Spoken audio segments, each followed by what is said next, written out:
அது இங்கே பேசும்போது உறுப்பினர்கள்லாம் ஆளுநர் அவ்வளோ மகிழ்ச்சியாக இருக்கிறாங்கன்னு சொல்லி, ஆளுநரை விட நீங்கள்லாம் ரொம்ப மகிழ்ச்சியாக இருக்கிறீங்க. கடந்த 3-4 வருடங்களாக தமிழ் தாய் வாழ்த்து இங்க பாடப்படல. அதுல சொன்ன வார்த்தைகள் எங்களுக்கு கஷ்டமா இருந்துச்சு. காம்ப்ரமைஸ்ங்கிற வார்த்தை எங்களுக்கு கடினமா இருந்துச்சு. இப்போ ஆளுநர்கிட்ட நீங்கள் கோரிக்கை வச்சிருக்கனால நீங்கள் தேசிய கீதம் 2 முறை பாட பண்ணணும்னா நாங்கள் தமிழ் தாய் வாழ்த்து 2 முறை இல்லை 3 முறை நாங்கள் போடுவோம்னு சொல்லி அதை நீங்கள் செஞ்சு காட்டிருக்கணும். ஆளுங்கட்சியினர் சோசியல் மீடியாவில் ரீல்ஸ் போடுறதுக்கு உதவியே தவிர ரியல் பிரச்சனைகளுக்கு எந்த சொல்யூஷனும் தருவதாக எங்களுக்கு தெரியவில்லை.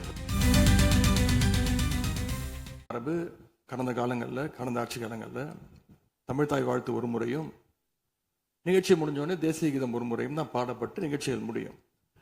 ஆனால் இந்த முறை நாங்கள் கேட்பது ஏன் 2 முறை தேசிய கீதம் பாடப்பட்டது அப்படிங்கிறது மட்டும்தான் எங்களுடைய கேள்வி.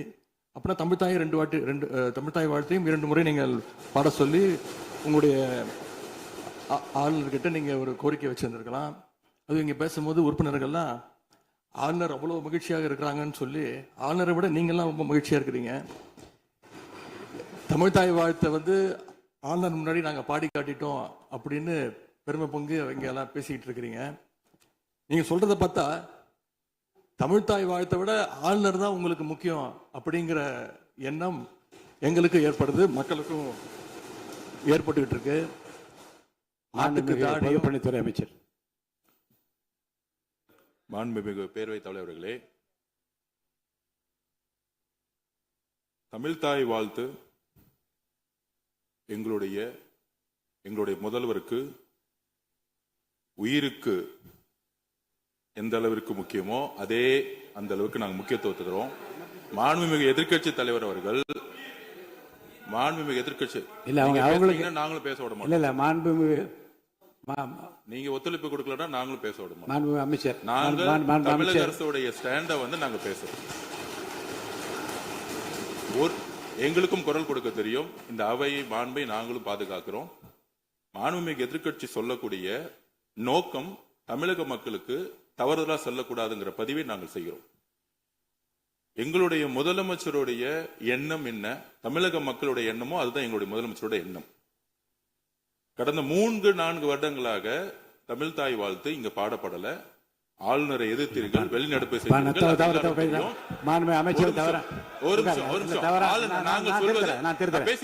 பேசி முடிக்கிறேன். ஆளுநர் முன்பு ஆளுநர் முன்பு மாண்புமிகு அமைச்சர் அவர்கள் தமிழ் தாய் வாழ்த்து பாடப்பட்டது. இல்ல நான் சொன்னது, நான் கருத்து என்னன்னா ஆளுநர் முன்பு பாடப்பட்டது கிடையாது. அதுதான் நான் சொல்ல வரேன். நான் பேசிடுறேன். ஆளுநர் புறக்கணித்தார், அதற்கு பின்பு பாடப்பட்டது. ஒரு நிமிஷம் நான் பதிவு பண்ணி, ஒரே நிமிஷம் நான் பதிவு பண்ணிடுறேன். நான் எங்களுடைய பதிவை நாங்க பதிவு பண்ணிடுறோம். அதுல சொன்ன வார்த்தைகள் எங்களுக்கு கஷ்டமா இருந்துச்சு. காம்ப்ரமைஸ்ங்கிற வார்த்தை எங்களுக்கு கடினமா இருந்துச்சு. நாங்க திருப்பியும் நாங்க பதிவு பண்ணிக்கிறோம். எந்த விதமான காம்ப்ரமைஸும் கிடையாது. தமிழ் தாய் வாழ்த்தை முதலில் பாடப்பட்டது எங்களுடைய முதலமைச்சருடைய வெற்றி, தமிழக மக்களுடைய வெற்றிங்கிறத நாங்க பதிவு பண்ணி, எந்த காம்ப்ரமைஸும் இங்க நடக்கல. அதை நாங்க பதிவு பண்ணிக்கிறோம். உறுப்பினர் பிறகு தலைவர்களே, நாங்கள் மீண்டும் அதான் கேட்குறோம். தமிழ் தாய் வாழ்த்து ஒரு முறை பாடிட்டீங்க, அதுக்கு வாழ்த்துக்கள். ஏன் தேசிய கீதம் 2 முறை பாடப்பட்டுச்சு? அப்போ ஆளுநர்கிட்ட நீங்கள் கோரிக்கை வச்சிருக்கனால நீங்கள் தேசிய கீதம் 2 முறை பாட பண்ணணும்னா நாங்கள் தமிழ் தாய் வாழ்த்து 2 முறை இல்லை 3 முறை நாங்கள் போடுவோம்னு சொல்லி அதை நீங்கள் செஞ்சு காட்டிருக்கணும். அதுதான் நான் கேட்குறேன். உங்களுக்கு இப்போ ஆளுநர் முக்கியமா, தமிழ் தாய் வாழ்த்து முக்கியமா அப்படிங்கிறத நான் இந்த அரசுக்கிட்ட நான் கேட்க விரும்புகிறேன். ஆட்டுக்கு தாடியும் நாட்டுக்கு ஆளுநரும் தேவையில்லைன்னு சொன்னவர் பேரறிஞர் அண்ணா அவர்கள். அவரை உங்க கொள்கை தலைவர் லிஸ்ட்ல அட்டாச்சும் பண்ணியிருக்கிறீங்க.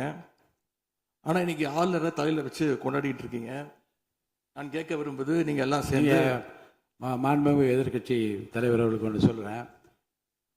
ஆளுநருக்குரிய மரியாதை மட்டும்தான் தரப்பட்டது. யாரையும் தலையில வைத்து கொண்டாட வேண்டிய அவசியம் இந்த அரசுக்கு இல்லை. இந்த அவையை பொறுத்த வரைக்கும்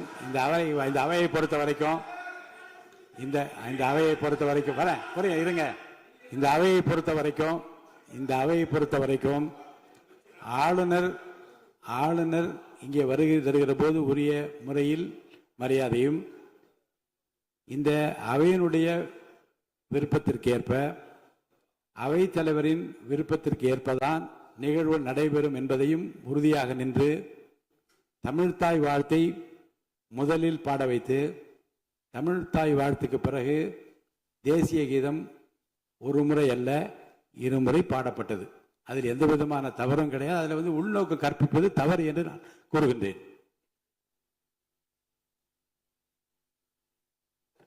மாண்புமிகு பேரவைத் தலைவர் அவர்களே, கலா யதார்த்தத்துக்கும் ஆளுநர் உரைக்கும் மிகப்பெரிய வித்தியாசம் இருக்கின்றது. மிகப்பெரிய வேறுபாடு எங்களுக்கு தெரிகின்றது. ஆளுநர் உரை என்பது அரசனுடைய கொள்கைகளை, திட்டங்களை, விஷன் அண்ட் மிஷன் ஸ்டேட்மெண்ட் அப்படின்னு சொல்லுவாங்க. அதன்படி அமைந்திருக்க வேண்டும். ஆனா இந்த அரசனுடைய ஆளுநர் உரையில இருக்கக்கூடிய அனைத்து கண்டென்ட்டுமே ஆளுங்கட்சியினர் சோசியல் மீடியாவில் ரீல்ஸ் போடுறதுக்கு உதவுமே தவிர ரியல் பிரச்சனைகளுக்கு கை கொடுப்பதாக, உதவுவதாக, எந்த சொல்யூஷனும் தருவதாக எங்களுக்கு தெரியவில்லை.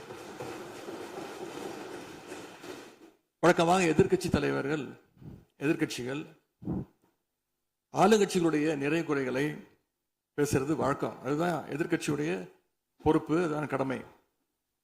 ஆனா இப்ப இருக்கக்கூடிய ஆளுங்கட்சியை விமர்சனம் செய்யறதுல முந்தைய எதிர்க்கட்சிகளை விட எங்களுக்கு அதிக பொறுப்பும் அதிக உரிமையும் இருக்கு அப்படின்னு நாங்க நம்புறோம்.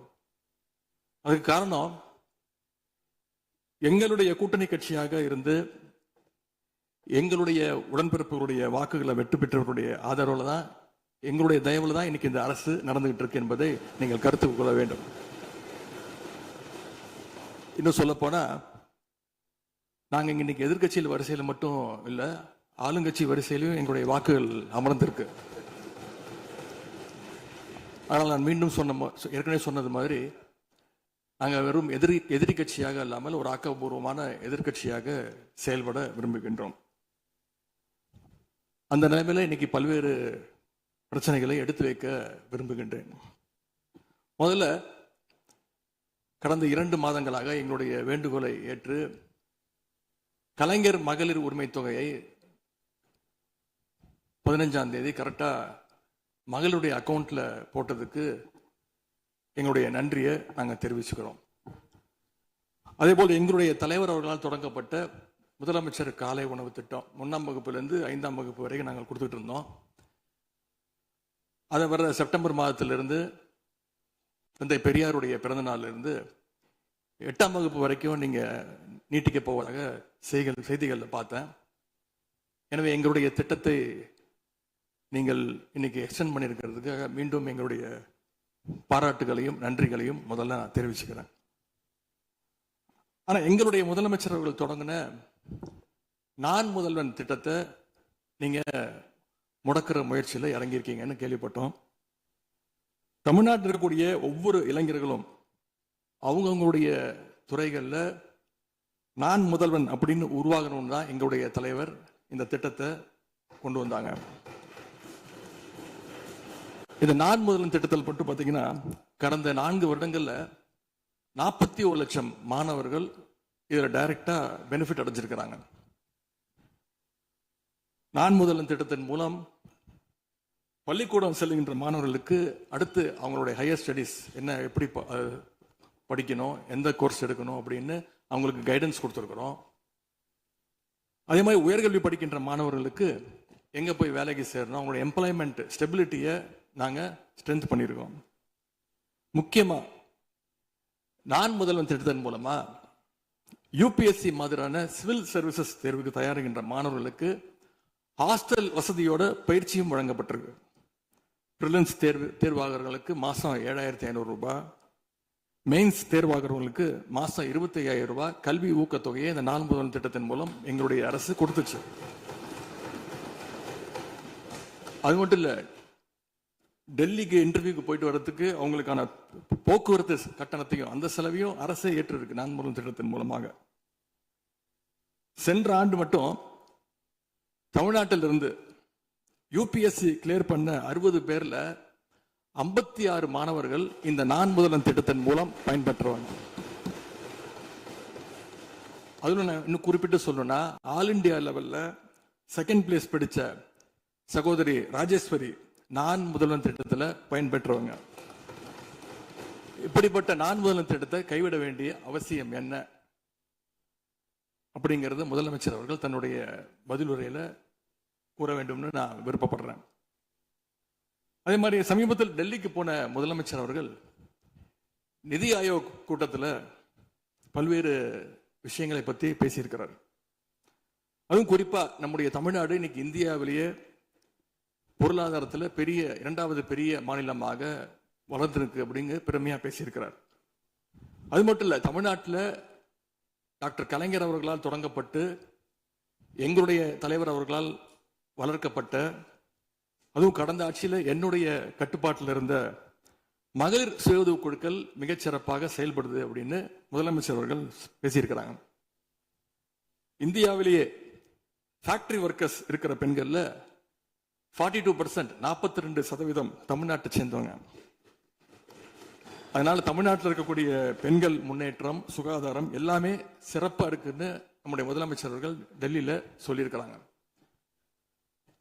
திரைப்படங்கள்ல தான் பாத்தீங்கன்னா ஒரே பாட்டுல ஏழையா இருக்கிறவன் ஒரே பாட்டுல 5 நிமிஷத்துல 4 நிமிஷத்துல பெரிய பணக்காரன் ஆயிடுவான். ஆனா அது மாதிரி நிஜத்துல ஒரு மாச ஆட்சியில தமிழ்நாடு மாதிரியான மிகப்பெரிய மாநிலத்தை அந்த அளவுக்குலாம் வளர்த்த முடியாது. இந்த சாதனைகள் எல்லாம் யார் ஆட்சி காலத்தில் நடந்துச்சுன்னு மக்களுக்கும் தெரியும், மக்களும் பார்த்துக்கிட்டு இருக்காங்க, முதலமைச்சருக்கும் தெரியும். அதே மாதிரி பேரவைத் தலைவர்களே, இந்த ஆட்சியில இன்னொரு பழக்கமும் புதுசா வந்திருக்கு. அதாவது எங்களுடைய திராவிட மாடல் ஆட்சியில நாங்க எடுத்த நடவடிக்கையால ஏதாவது நல்லது நடந்தா உடனே அதுக்கு ஸ்டிக்கர் ஒட்டிடுறாங்க.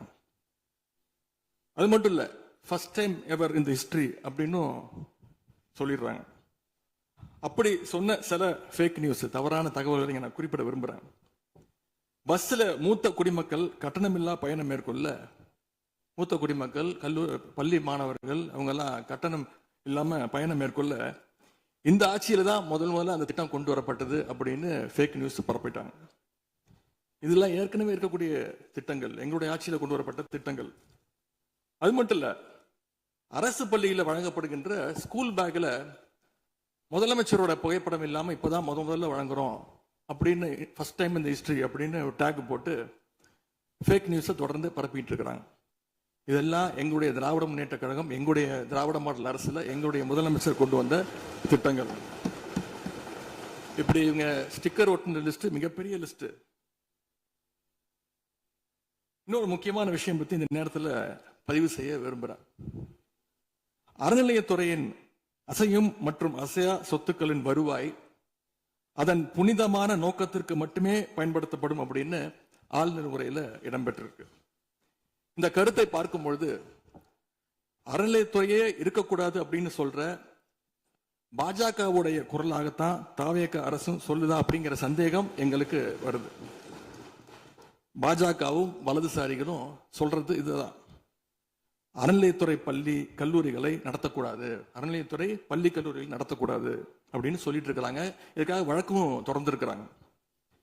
இந்த நிலைப்பாடு திருமண மண்டபங்கள் வணிக வளங்களோடு நிற்குமா, இல்ல கல்வி நிறுவனங்களுக்கும் இந்த கண்டிஷன்ஸ் அப்ளை செய்யப்படுமா? மாண்புமிகு அறநிலையத்துறை அமைச்சர்கள். மாண்புமிகு பேரவை தலைவர் அவர்களே, மாண்புமிகு தமிழ்நாடு முதல்வர் அவர்களே, அறநிலைத்துறையை பொறுத்த வரைக்கும் கோவில்களின் வருமானம் கோவில்களில் வரக்கூடிய பக்தர்களுக்காக செலவிடப்படும் என்பதை நம்முடைய ஆளுநர் உரையில் இடம்பெற்றதுதான் அதோடைய சாராம்சம். இன்னொன்று, சமீபத்தில் வெளியிடப்பட்ட திருமண மண்டபங்கள் மற்றும் வணிக வளாகங்கள், அந்த பணிகள் துவங்கப்படாத பணிகள் நிறுத்தப்பட்டது